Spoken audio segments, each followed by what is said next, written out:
আর্জেন্টিনার একটি সিনেমা, যারা হরর লাভার এবং বডি হরর লাভার তারা গিয়ে দেখতে পায়। এই সিনেমাটার নাম হচ্ছেন হোয়েন ইভিল লার্কস। এখানে একটি গ্রামের অংশ দেখানো হয়, যে গ্রামে ইভিল এসে বাস করে।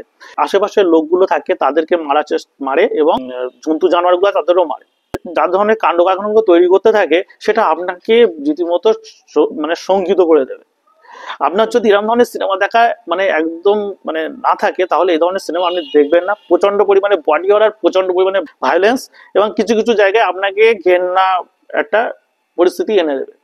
হ্যাঁ, হোয়েন ইভিল লার্কস কিন্তু আমার মতে বলে এই লাস্ট 10 বছরের মধ্যে অন্যতম একটি ভালো হরর সিনেমা। আর্জেন্টিনা এবং আমেরিকার যৌথ প্রযোজনায় সিনেমাটা তৈরি। সিনেমাটা একটু স্লো বার্ন আছে, কিন্তু এর কিছু কিছু দৃশ্য এমন এমন আছে যে আপনার পক্ষে হজম করা সত্যিকারের কথা কঠিন হয়ে দাঁড়াবে। তো দেখতে পারেন হোয়েন ইভিল লার্কস। এরকম সিনেমা যদি খবর আপনারা পান, তাহলে আরো দিতে পারেন, আমাকে জানাতে পারেন। সিনেমা নিয়ে আরো এরকম খবর পাওয়ার জন্য অবশ্যই লাইক, সাবস্ক্রাইব এবং ফলো করতে ভুলবেন না।